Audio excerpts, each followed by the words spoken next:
Handog para sa aming mga miyembro ng MIMBA, MFI, cooperatives, bank partners, RMSI at 3-man-C network.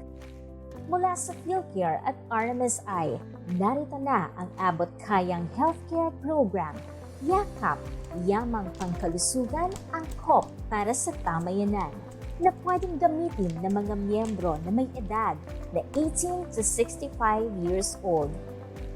Sa loob nito ay may iba't ibang benefits na maaaring umabot hanggang 60,000 pesos. May mga benefits kagaya ng outpatient care para sa mga konsultasyon, lab examination at diagnostic procedures hanggang 10,000 pesos annually na maaaring magamit sa mga designated primary care clinics sa buong bansa. Kasama na rin ang unlimited telemedicine gamit ang HYPERTENSION Digimed app para sa mas convenient at accessible na online medical consultation, emergency care para sa mga aksidente at iba pang biglaang sakit na nagbabanta sa buhay. Hanggang 10,000 pesos ang ER coverage per incident na hindi lalagpas ng 30,000 pesos annually. Confinement sa room and board na ward para sa mga sakit kung saan kailangan manatili sa ospital. Kasama na sa coverage ang hospital bills at professional fees ng doktor na aabot sa 60,000 pesos per illness kada taon na maaring gamitin sa higit na 500 affiliated hospitals nationwide. Financial assistance up to 20,000 pesos at karagdagang tulong pampinansyal na aabot sa 10,000 pesos kung ang 18 to 65 years old na miyembro ay binawian ng buhay na sanhi ng sakit o aksidente. Kasama na rin ang karagdagang benepisyo katulad ng dental care at taunang regular checkup or annual physical exam or APE. Isang yakap lang ang kailangan para protektado ang inyong kalusugan. Para sa karagdagang impormasyon at pagsali sa programang ito, maaring tawagan ang RMSI sa mga sumusunod na numbers. Mga ka-people, good afternoon sa inyong tanan. It's Friday again. The doctor is willing to share with you another episodes of health and wellness. Mga impormasyon nga dapat natong mahibaluan, dili lang para sa atong kaugalingon, kundi sa atong pamilya. Health is really important to us because being healthy is part of our lifestyle. Living a healthy lifestyle can help prevent chronic diseases. Example of mga chronic diseases like heart disease, cancer, diabetes, hypertension, o kidney diseases. We should maintain our body or atong pangalagaan ang atong lawas kung unsay saktong buhaton o unsay saktong pagakanon. So I would like to greet our CPMPC staff sa tanang mga branches diri sa Cebu City, Mandawi, and Lapu-Lapu, and all our branches sa tibuok lalawigan sa Cebu. Our CEO, Mr. Brian Yap, our Chairman of the Board, Mr. Manolito Ardemir, our CPMPC branch managers and members, maayong hapon kaninyong tanan.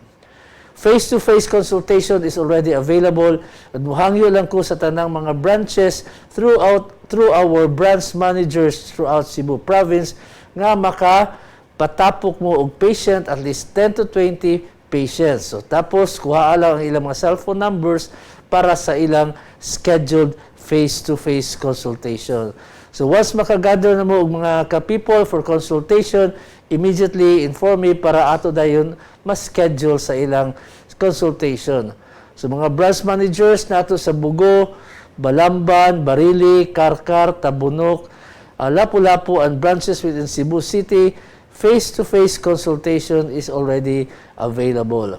My number is 0921-428-5122 and 0963-692-762. Okay, mga ka-people, please coordinate sa inyong mga respective branches for our face-to-face consultation. Okay, this afternoon, I will be sharing with you another non-communicable diseases that are common to all of us. But before we start, let us pause for a short break. Parang ang sakit ng kalamnan ko ah. At ang bilis ko pang mapagod ngayon. Sumasakit na naman ang balakang ko. Magpapatingin na ba ako? Naku, sayang naman yung perang pampadoktor. Okay pa naman ako. Sigurado ka ba? Mabuti naman, nagpasuri ka kaagad. Hindi pa huling lahat. Maging maagap. Magpa-urinalysis.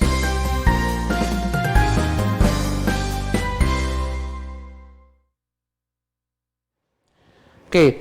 Ang akong topic this afternoon is one of the non-communicable diseases nga gitawag nato og hypertension. Okay. Hypertension is very common to all of us, whether lalaki or babae, and it is really treatable and also preventable. Especially kung madayagnos sa tao og hypertension, kinahanglan na nga magmatngon kita sa atong kaugalingon para to prevent further complications with regards to this particular illness. See, unsa man ni siyang hypertension? So, hypertension sometimes is called a silent killer. Why?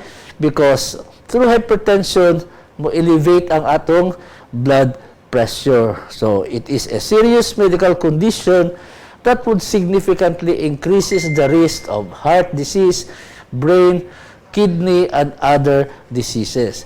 So, the best way is once you might develop hypertension because kaliwat mo sa inyong family or may heredofamilial diseases mo or naamoy other diseases, then you have to check your blood pressure.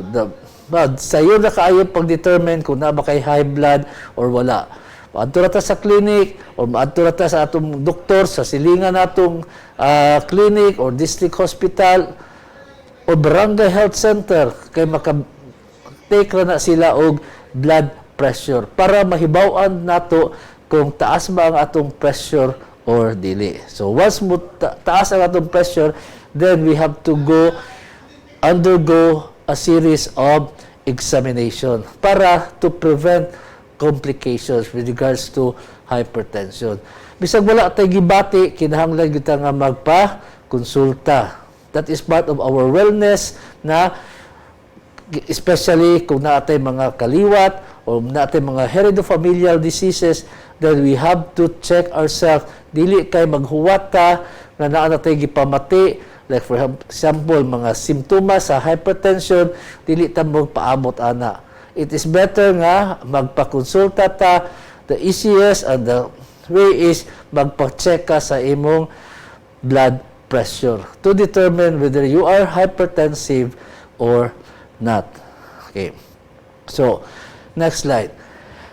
Unsa may mga risk factors for hypertension o mga gitawag nato og mga risgo nga mo develop ta og hypertension. Actually, there are two types of risk factors nga maka-develop og hypertension. Ang gitawag nato og modifiable risk factors and the non-modifiable risk factors. When you say modifiable risk factors, these are risk factors nga pwede pa gyud natong mausab or ma-change ang atong lifestyle behavior para to prevent high blood pressure or to prevent hypertension. So number one is unhealthy diet. Okay, kanang sige ra tang mag-fast food, sige ra tang adto og mga restaurant and then dili balance ang atong gipang order, then that is one way of developing a hypertension because we have an unhealthy diet. So puro ra ta baboy, wala tay isda, or sometimes puro ra pud ta isda, walay baboy, or sometimes wala tay fruits or what tay vegetables nga gipangkaon. So that would lead to any type of diseases, not only hypertension, if atong diet is unhealthy or dili balance. Number two is physical inactivity. Wala kay exercise, pag sige na ka og lingkod, sige na kag higda, or after sa school, pag abot nimo sa balay, pag sige na tag cellphone, pag sige na tag tan-aw og TV, then that would also lead to any type of diseases because of its this particular lifestyle that we have. So physical inactivity. So kinahanglan gyud na mo undergo ta og mga physical activity or swimming or any type of ball games or walking or breast walking, as long as ang imong body remains to be healthy, because you develop a certain activity nga makapaayo sa atong lawas. Then, consumption of tobacco and alcohol. So, usa di siya sa mga risk factors not only on hypertension but other non-communicable diseases. So, importante yun na maglikay ta aning mga use of tobacco or smoking and alcohol beverage drinking. So, kung mahimo, if you are a smoker, then you have to quit smoking. Ug maglisod ta og quit og smoking, then we have mga clinics sa atong mga hospital nga mo-enroll ka sa smoking cessation clinic para magiyahan ka kung unsaon pag-undang sa imong pagpanabako. Then, of course, alcohol drinking. Okay, you have to drink moderately. Pero kung daily na ka mag-inom og alcohol, then that's another way of risking yourself to develop non-communicable diseases, not only hypertension. Then, the other one is obesity or overweight. So, kinahanglan nga, we have to monitor our weight nga, dili, overweight, di po ka underweight. Kinahanglan nga normal ang imong weight. You have to monitor how many kilos ka or how many pounds ka a desirable weight nimo based on your age as well as your height. That's what we call ang atong kuhaon nato ang atong BMI. Now, so kani mga modifiable risk factors, meaning to say nga, again, pwede yun nato ni siyang ma-check o ma-usab. So if you are develop unhealthy diet, then you make your food balance. Kung wa kay physical activity, then kinahanglan nga mo develop kog any type of sports activity, then limit consumption of alcohol, and if possible, you have to quit smoking, and then check your weight that it should be normal, not overweight or obese, or not also underweight. So mao to ang gitawag nato og mga modifiable risk factors. Okay, so let us pause for another break.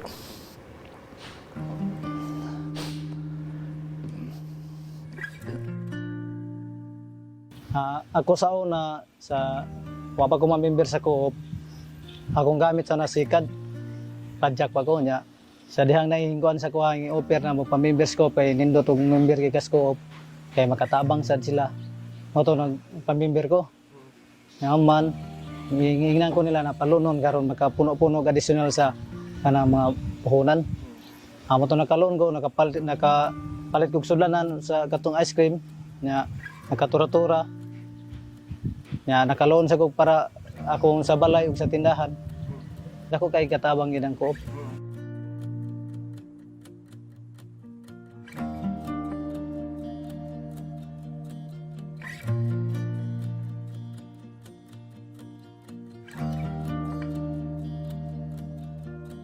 Ako una nagpasalamat ko sa Ginoo.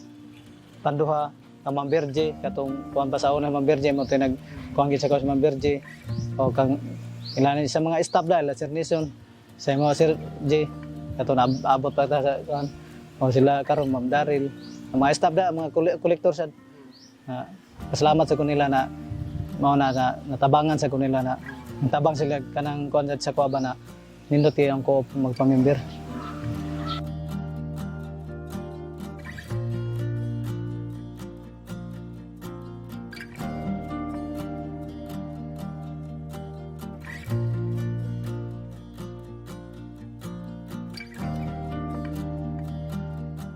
Ako si Joel Toyko sa ka-negosyante, manindag ice cream. Akong gi-invite ang katong wa pa magpamember na kinahanglan magpamember mo kay dako kay katabang ang co-op. Sama nako karon. Sa una nagbike ra ko karon tura-tura na nya. Nakapaay ko sa kumbay, nakapalit kog sulanan sa ice cream, gumikan sa tabang sa co-op.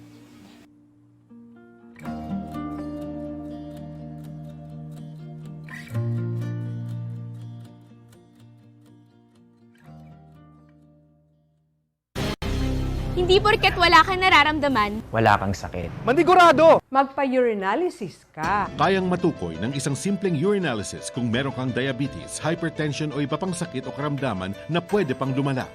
Dahil walang kapalit ang peace of mind, magpatingin ka na habang maaga. Huwag mo nang patagalin pa! Magpa-urinalysis ka na. Buti na ang maingat. kesa magsisi.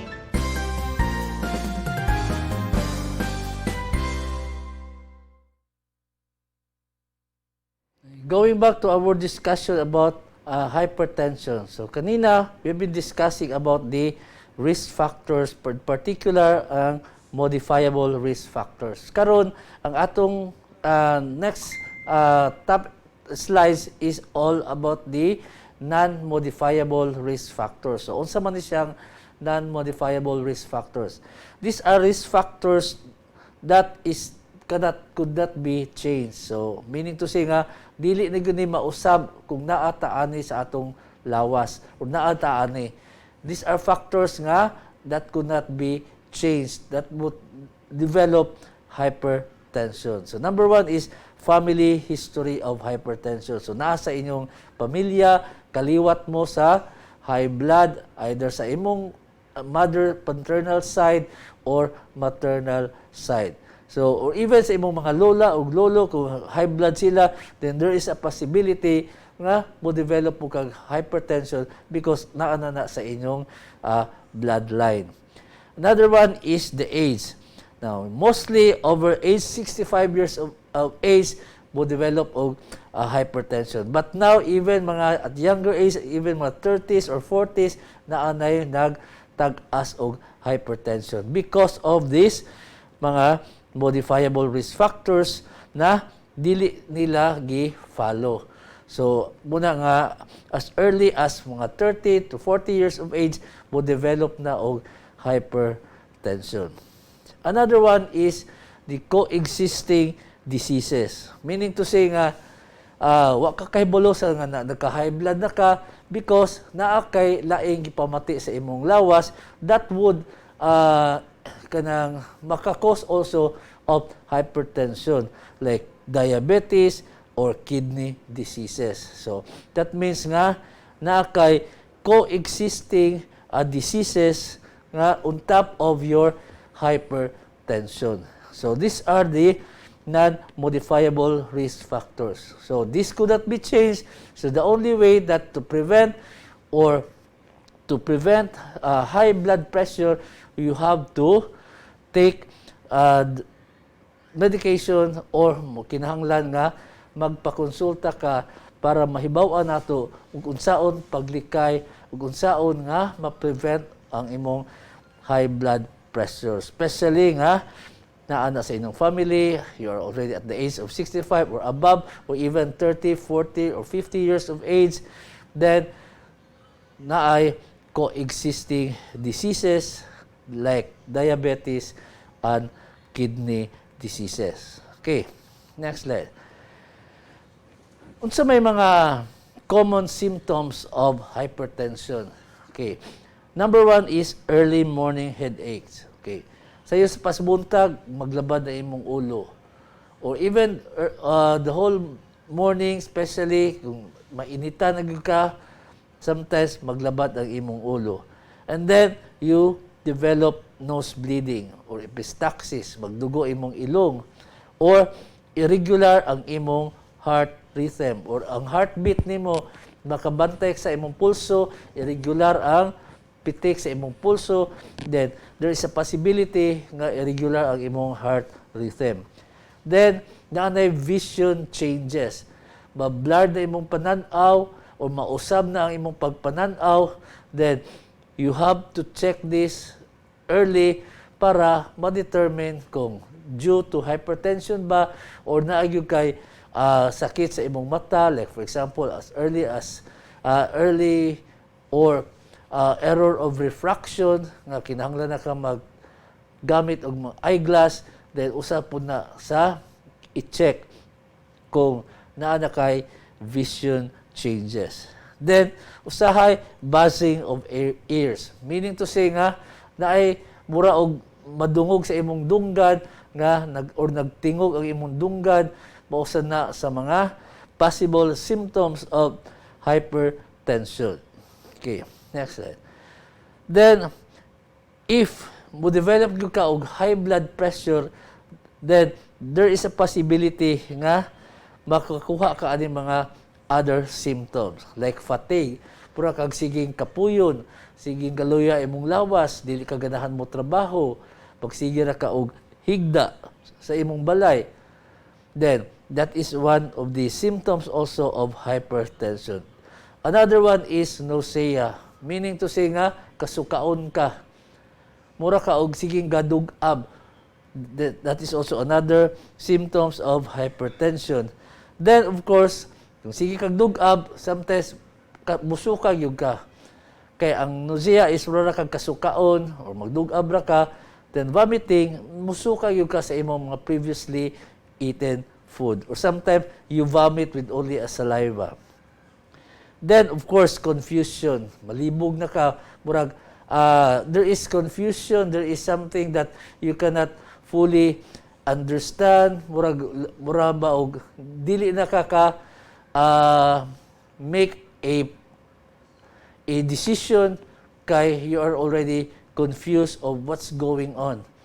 Then another one is anxiety. Usa di siya sa possible cause of hypertension or severe hypertension. Pero anxious kayo imong kaugalingon, pero kag daghang gipamating sakit. And then chest pain, magsakit ang imong dughan. So it might be heart failure or heart diseases or hypertension. Then this last is muscle tremors sa imong mga kaunuran. So these are some of the symptoms nga atong bantayan, especially if kaliwat na og hypertension or naatay mga coexisting diseases or even those modifiable factors ato itong bantayan nga that might lead to hypertension based on these symptoms: fatigue, nausea, vomiting, confusion, anxiety, chest pain, and muscle tremors. Okay, so before we proceed, let us pause for another break.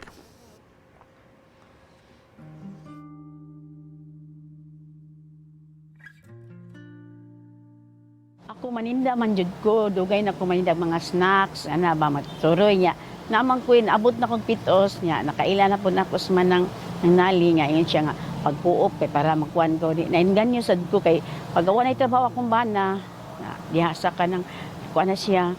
Ito may kwarta man siya, ko sige ato na isod sa co-op niya para naakay sobra trabaho sa mua niya.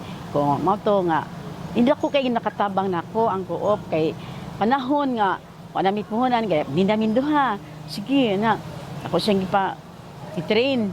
Pagkasunod na to, siya na lang. Dako na siya, mas dako pa siya income na ako. Wala na gani ko. Withdraw na yung misko. Mati kwarta. Wala na. Sige, withdraw tas co-op. Yeah, dako na, ngay project. Sa mo, ayaw mo nun. Loan na sa mag-text. Loan. Deposit. Mag-text deposit. Loan na mo. Dako mo na nga. Once nga, magipit ni, may kadaganan diri sa co-op. Nya akong kuan ko asa ako iya ako lain iya pud lain kay lain mig account kay di man ko mangayo day niya kay iya haman tong savings napugi ako ang savings kay manindam pug ako kuan man gud to siya kalitra kayo nga may pa wala siya naglantan siya pagkahuman naulian siya basta once nga mag-about ni birthday bitaw ana siya niya Padaw na COVID man sad niya pa ato mis doktor, mi doktor, ma'am ayaw lang mo diri kay naay daghang COVID patients. Mo to gabugod mi nagpa medical tanan. Okay ra. Anto dato wala naman pud siya na ato mig kani guli ada dili no kanang chongwa kanang sa pulmonary sa kuan gid siya best gid siya sa kanang tanan sa panang kuan niya. Ino man siya nga TB pa na imong bana 6 months ba, maayo ra na siya. Na ako dili karon kay magkuha na ko sa kong chiki.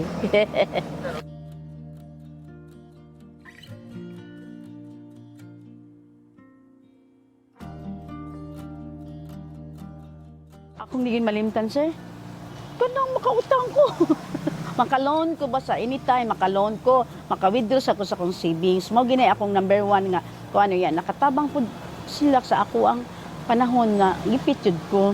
Wala ko'y kwarto, ako'y puhunan na. Wala ko'y puhunan, gamay naman lang puhunan, na ako'y bayaro nun.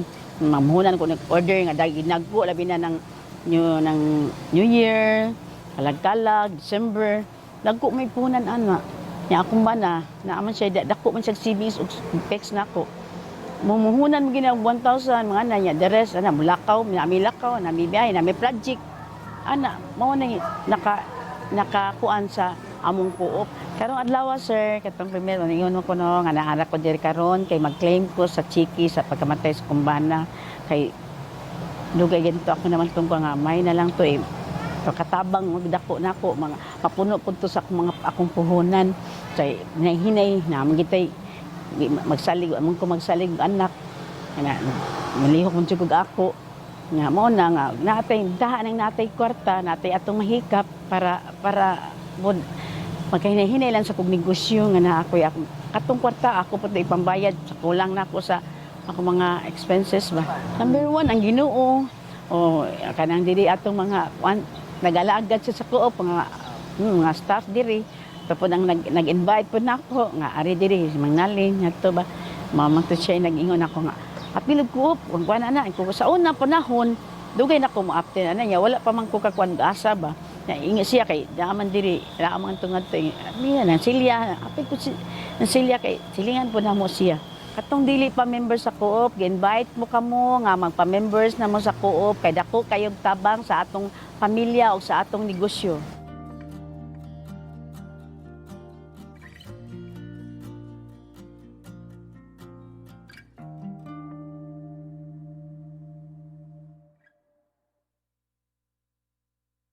Okay, going back to the doctor is in. Now, unsa may mga complications if ang atong blood pressure could not be controlled. Okay, unsa may atong buhaton if ever ang atong blood pressure could not be controlled, kay dili ta magpa-examine regularly or dili ta magpa-check sa atong blood pressure regularly, then that might develop complication. Or diagnose na unta ta og hypertension pero wala ta nag-inom og tambal as our maintenance medication. Dili lang kay mo inom ta kung laban atong ulo o dili kay mo inom ta kay dati gi-develop nga chest pain, kinahanglan kung moingon ang doktor nga that is your maintenance medication, then mutuog ta sa atong doktor kay siya may mahibalo ug unsay mahitabo nato kung dili nato tumanon ang gisulti sa doktor. Kay that might lead to further uncontrolled hypertension. So number one complication of uncontrolled hypertension is chest pain. Okay, magsakit imong dughan. So that might develop a heart attack or heart failure. So mo na nga kung mo develop na ganita aning heart or chest pain, kinahanglan nga magpa-check up dayon ta sa doktor. Kung doon tag hospital, mo adto ta sa hospital para mahibaw-an nato dayon kung that might be due to heart attack or heart failure because secondary to uncontrolled hypertension. Muna kay pag-abot sa hospital, tagaan din ka og emergency medication or mo undergo ka og procedure to check whether that is a heart attack or heart failure. So magpa-ECG ka, i-ECG ka para ma-determine kung ang imong chest pain is not due to a heart attack. Then, usahay sad mahibaw-an po sa ECG findings or even through auscultation, paminawon ang imong kasing-kasing sa doktor kung irregular ba imong heartbeat. Because that sometimes, kung irregular ang heartbeat nato, it would lead to a sudden death. Then, mostly, if uncontrolled ang atong hypertension, mo develop ta og stroke. Okay. Natay mga weaknesses sa ato ng body, sa atong extremities, and then usahay, mag-blurred na ang atong vision or ang atong pag-sulti, magkayungit-yungit na ta because nagka-stroke na ta. And then usahay would lead to brain damage also. Then kidney failure also. especially kung madaot na atong kidney because of this uncontrolled hypertension, maapil ang atong functions sa atong kidney nga mo develop ta og heart kidney failure until mo undergo na noon ta og dialysis or whatever. So importante yun na atong i-monitor not only our blood pressure but also other organs of our body like our kidney in order to determine whether they are not in failure or normal ang atong kidney. Okay. Now, how can the burden of hypertension be reduced? Saan man nato pag-reduce ang atong hypertension, especially kung naa natay mga simptomas ug naa natay mga gipamati sa atong lawas. Okay, number 1 is of course to reduce our salt intake. So dili na ta maghimarat og kaon, dili na ta magsigi og gamit og mga soy sauce or mga condiments nga taas og salt intake. Then eating more fruits and vegetables. So kinahanglan nga apil yun sa atong diet. Dili lang kay puro karne or puro isda or puro manok, but it should have also fruits and vegetables in order to have a balanced diet. Then, being physically active on a regular basis. So, mo enroll kang mga sports activities, swimming, or any ball games, or even walking or breast walking, importante yun na in order to regulate your body. Then, of course, mga change use of tobacco. So, as I've said, atong i-quit or atong undangon ang pagpanabako, and also we have to reduce our alcohol consumption. So, most of this burden ma-reduce nato are apart ni sa atong gitawag og risk factors which are modifiable. So, mausubig yun nato ni because these are lifestyle behaviors na unhealthy lifestyle behavior like taking of alcohol, use of tobacco or cigarette, then physically you are inactive, then you're not taking balanced food without fruits or without vegetable, and gusto ta nga parat ang atong mga pagkaon, then that could be cause of hypertension. Okay. Then, how to manage a hypertension? So, saan na ito pag-manage of hypertension? Dili ta mag-tuo sa atong mga silingan kung unsa ilang i-take, popoy atong i-take. Ang doktor ay mahibaw kung unsang klase sa tambal sa high blood ang atong tumaron. Okay, so we have to treat our high blood pressure. The first is we have to reduce and manage our stress. So especially if you are still working, or even you are not working, na kay mga negosyo, and then especially mas stress na ka sa imong work, then that is one way also of developing hypertension. So we have to reduce and we have to manage our stress. So we have to take a day nga we have to relax ourselves, dili na kay puro ta trabaho, but we also need some day nga free ta to work with our routine activity. Then, as I've said, you have to regulate or regularly check our blood pressure. So, maadto kita sa nearest health center para ma-check ang atong blood pressure if controlled ba or dili. Then, as I've said, treating high blood pressure with medication. Importante yun na siya nga ma-check ang atong medication. And also, we have to manage other medical condition. So, unsa man ato pag-manage og atong ubang medical condition is mo undergo ta og mga series of laboratory tests para to check our kidney, our liver, or other parts of our body, para our sugar, para to determine if they are normal or abnormal, para maka-help also to prevent hypertension. So, mao ni siya ang management of hypertension. You have to manage your stress, check your blood pressure regularly. Then of course, you have to take medications regularly. Dili kay mo inom lang tagtambal kung taas ang atong pressure, but we have to take it regularly as our maintenance medication. And of course, we have also to manage other medical condition. Kung diabetic ka, then we have to treat our diabetes. Kung natay mga sakit sa kidney, then we also have to treat our kidney diseases. Importante yun na para to prevent complications of our hypertension. Okay? So, I hope na tayo nahibawan karong hapuna with regards to hypertension. So, ang kahimsog mao ang bahandi nga naghatag og dakong kahulugan sa atong kinabuhi. Ang maayong panglawas nagpasabot dili lamang pagkawala sa sakit o pagkaayo sa sakit kundi apil ang atong physical, mental, spiritual ug social responsibility. So let us remember that time and health are two precious assets that we don't recognize and appreciate until they have been depleted.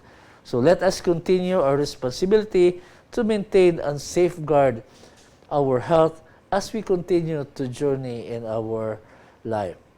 So again, reminding all our people, mga ka-people, that vaccination is still a simple and profound way of promoting the good and caring for each other, especially the most vulnerable population. So let us support each other for a better society by following better lifestyle in order that we could have a happy and well-being.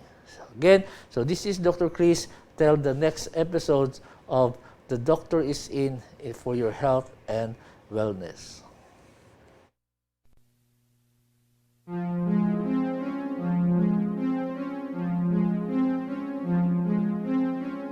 Nakakatakot malaman na mayroon kang diabetes. Pero huwag magpanik dahil pwede ka pang magkaroon ng malusog at mahabang buhay. Ganito kasi yun.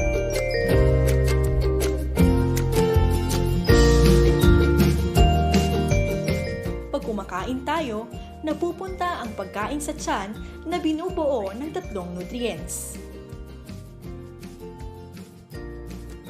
Habang nadadigest ang ating pagkain, ang carbohydrates ay nagiging sugar o tinatawag ding glucose. Ang mga pagkaing may carbohydrates ay tulad ng kanin, tinapay, pasta, root crops, prutas at gatas.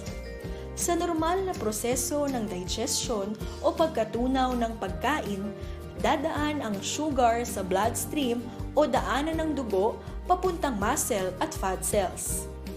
Pero hindi ito mangyayari kung walang tulong ng insulin na nanggagaling sa pancreas o lapay.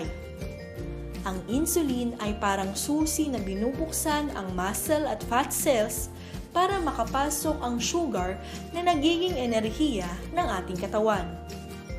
Sa ganitong paraan, nare-regulate ang blood sugar sa ating katawan. May 2 klase ng diabetes. Una, ang lapay ay hindi nakakapag-produce ng insulin o tamang dami ng insulin.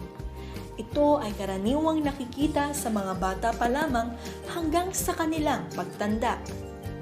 Pangalawa, ang insulin ay di tinatanggap ng muscle at fat cells na nagiging dahilan ng pagkaipon ng sugar sa bloodstream. Ito ang pinakakaraniwang klase ng diabetes na maaaring makuha dahil sa hindi malusog na pamumuhay o hindi pangangalaga ng kalusugan. Dahil dito, maaaring maranasan ang 3 Ps. Ang 3 Ps ay ang sumusunod: labis na pagkapagod, pagkauhaw, at pagkagutom. At kapag ito ay naranasan, maaaring kailangan ng kumonsulta sa pinakamalapit na health center upang masuri ng doktor. Kung di makokontrol ang blood sugar, maaari itong mauwi sa mga komplikasyon tulad ng pagkabulag, pagkaputol ng kamay o paa, sakit sa bato, sakit sa puso at stroke. Para mapigilan o maiwasan ang mga ito, bawasan ang pagkain ng matatamis tulad ng cake, candy, chocolate, ice cream at soft drinks. Isa pang paraan ay ang pag-eehersisyo na hindi bababa sa 30 minuto sa isang araw, 5 araw sa isang linggo. Kapag natuklasan na mayroong diabetes, asahan na magbibigay ng reseta ng gamot ang doktor na kinakailangang inumin araw-araw kasabay ng regular na follow-up check-up upang masigurado na kontrolado ang blood sugar at maiwasan ang komplikasyon.